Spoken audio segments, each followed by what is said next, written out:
எல்லை தாண்டி வர்றாங்கிறதானே உங்க பிரச்சனை. கேரள மீனவன் எல்லை தாண்டி வர்றானா இல்லையா?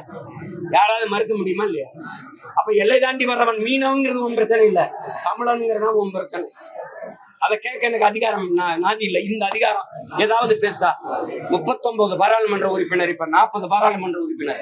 என்ன செய்யறீங்க நீங்க? என்ன செய்யறீங்க சொல்லுங்க. முதலீட கொண்டு இங்க செத்து விடுகிறான், மொட்டை அடிக்கிறான், படகு பரிச்சையால விடுறான். சொந்த குடிகளை கடலுக்குள்ள மீன் பிடிக்கிற உரிமை எனக்கு இருக்கா? 850 மீனவனுக்கு மேல எங்க சுட்டு கொண்டிருக்கான். அதுக்கு என்ன நடவடிக்கை இருக்கு? பிரதமர் கண்டிப்பாரா?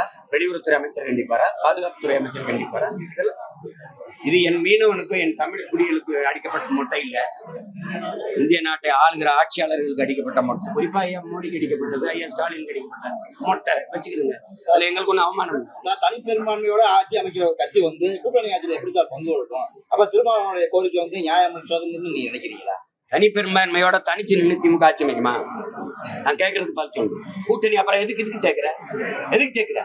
19 கட்சியை சேர்த்துக்கிட்டு நீ நான் தனித்த பெரும்பான்மைனா என்ன பெரும்பான்மை? என்னை மாதிரி தனிச்சு நில்லு, நீ வென்று ஆட்சி அமைச்சுக்க போ. கெஜ்ரிவால் நிக்கிறாங்களா? அப்படி நில்லு.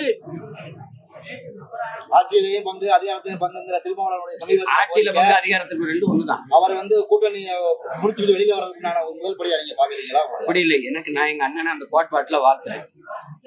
இப்ப நீங்க ஆட்சியில பங்கு அதிகாரத்துல பங்கு தர முடியாதுன்னு சொல்ற நீங்க மத்திய அமைச்சரவையில ஆட்சியில பங்கேற்றீங்களா இல்லையா? கேள்விக்கு பதில் ஏற்றீங்களா இல்ல? நான் கேட்கிறேன், நீங்க பதில் சொல்லுங்க. ஏற்றீங்களா இல்லையா? அது எப்படி கூட்டணி வச்சீங்க? அதிகாரத்துல பங்கு வைக்கிறீங்க. அப்ப இங்க கூட்டணி நீ அப்படி திமுறா, நான் எப்படி உனக்கு பங்கு கொடுக்க முடியும்னா வாடா வீராங்கன் மகனா தனியா நின்று ஜெயிச்சிரு. யாரு கேட்க போறா? ஒரு ஓட்டுனால ஏன் ஓட்டு, மொத்த ஓட்டு ஏன் ஓட்டு? நான் ஜெயிச்சிருக்கேன், நான் எதுக்கு உனக்கு பங்கு கொடுக்கணும்? இதுக்கு முன்னாடி மோடி கொடுத்தாரா? 2 முறை வென்றிருக்காரு, அதிக பெரும்பான்மையோட கொடுத்தாரா? இப்ப கொடுக்க வேண்டிய காரணம் என்ன? சந்திரபாபு நாயுடு நிதிஷ்குமார் இல்லாம ஆட்சி நடத்த முடியாது. அப்புறம் உன் ஆட்சியை தாங்கி பிடிக்கணும் தோலை வச்சு, எங்களுக்கு பங்கு தர மாட்டேன். அப்படி பெரிய வீரனா தனிச்சு நின்று ஜெயிச்சுட்டு போ. கேளுங்க திமுக இல்ல அதிமுக சொல்லுங்க. அதெல்லாம் எப்படிங்க பங்கு தனிச்சு நின்று?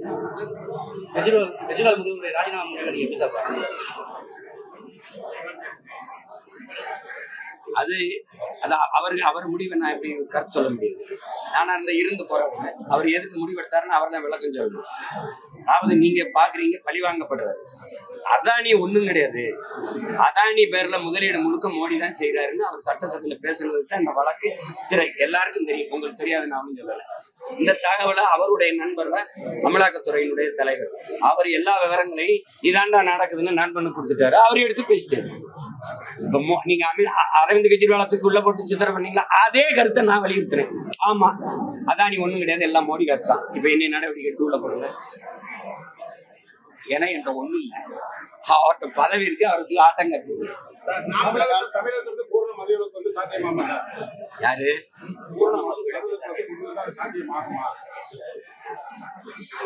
பேரறிஞர் அண்ணா காலம் வரைக்கும் இருந்துச்சா இல்லையா? குமாரசாமி ராஜா, தாத்தா ஓமந்தூர் ராமசாமி ரெட்டியாரு, ராஜாஜி, பெருந்தலைவர் காமராஜர், பக்தவத்சலா, பேரறிஞர் அண்ணா, இந்த வரிசையில எல்லாம் மத விலக்கு அமல்படுத்தப்பட்டுச்சா இல்லையா? மதம் இல்லாத மாநிலமா இருந்துச்சா இல்லையா? ஐயா நீங்க நல்லா சொல்லுங்க. சாத்தியப்பட்டு இருந்துச்சுல்ல? யாரு தொடங்கிய பெருமகன்? ஐயா கருணாநிதி. இது சாத்தியமானு எப்படி கேக்குறீங்க? கொரோனா நேரத்துல மூடி போட்டிருந்தீங்க, அது எப்படி சாத்தியமாச்சு? கொரோனா நேரத்துல திடீர்னு மூணா என்ன? திடீர்னு மூணியா என்ன ஆயிடுச்சு? எத்தனை பேர் குடிக்காம இருந்து சத்தா? யாராவது சொல்லுங்க, நீங்க சொல்லுங்க. இந்த காலத்துல நவநாகரிக பெண்களே மது அருந்த ஆரம்பிச்சிட்டாங்க சார். மதுவை பேசாதீங்க, முடியுமா? பேசாதீங்க. நவநாகரிக பெண்கள் குடிக்க ஆரம்பிச்சு குடிக்க வச்சிட்டீங்க தம்பி. மது குடிப்பது, வாக்குக்கு காசு வாங்குறது, இதெல்லாம் ஒரு கலாச்சாரம் ஆக்கிட்டீங்க. எல்லாரும் செய்யும் போது தவறு இல்லைன்னா ஆயிருக்கு.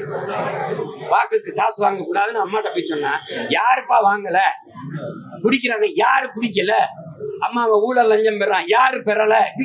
எல்லாருக்கும் பண்ணிட்டீங்க. நான் நேர்மையற்றவனான பிறகு, நாட்டை ஆளுகிற தலைமை நேர்மையற்றவனான பிறகு, நாட்டு குடிகளையும் நேர்மையற்றவளை ஆக்க வேண்டிய தேவை வந்துருக்கு. நானே சாராயாவளை வச்சு காய்ச்சி சாராயை விற்கும் போது மக்களை குடிக்கிறது குற்றம்னா எப்படி சொல்லுவேன்? நீங்களே சொல்லுங்க. ஒரு செய்தியாளர் வந்து ஒரு தவறான கேள்வியோ உள்நோக்கத்தோட கேள்வி கேட்டா திசைமானவர்கள் வந்து ஆவேசப்படாம உள்நோக்கத்தோட அறவழியில அதை சுட்டி காட்டணுங்கிற ஒரு கருத்து இருக்கு. சமீப காலமா நீங்க வந்து பத்திரிகையாளர் சந்திப்புல ஆவேசப்படுறீங்க, உணர்ச்சி பூர்வமான கருத்துக்கள் வெளியிட்டு பொதுவான கருத்து இருக்கு. அதை பத்தி உங்க அபிப்பிராயம்? கேள்விக்கு அந்த கேள்விக்கு பதில் சொல்ல விருப்பம் இல்லைனாலும் உணர்ச்சி வசப்படுறீங்கிறது. உணர்ச்சி இருக்கிறதுனாலதான் நான் அந்த வேலையை செய்யறேன்.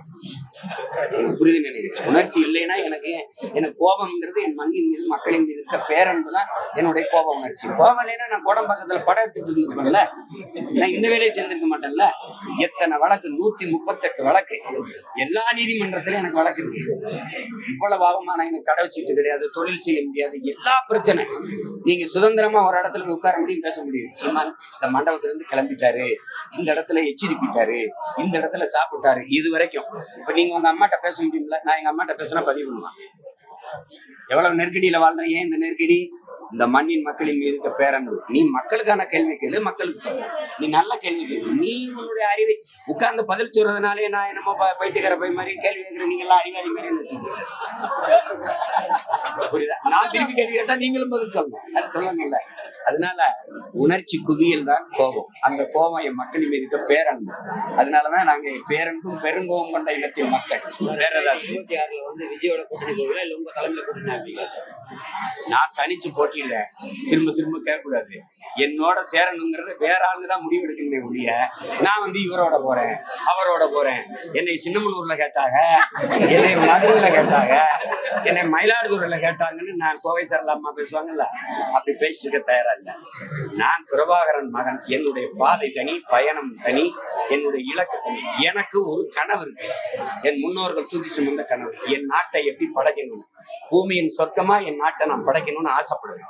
அதுக்கு வந்து இவரோட சேர்ந்தா பண்ணலாம், அவரோட சேர்ந்தா பண்ணலாம்னா நான் என்னோட சேர்ந்தா நாடு மக்களும் நல்லா இருக்குன்னு நினைச்சா நீங்க வாங்க.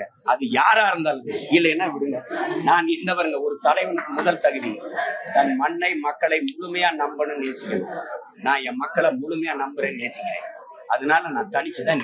பாதகம் செய்பவரை கண்டால் நாம் பயங்கொள்ளலாகாது பாப்பா, மோதி மிதித்து விடு பாப்பா, அவர் முகத்தில் உமிழ்ந்து விடு பாப்பா.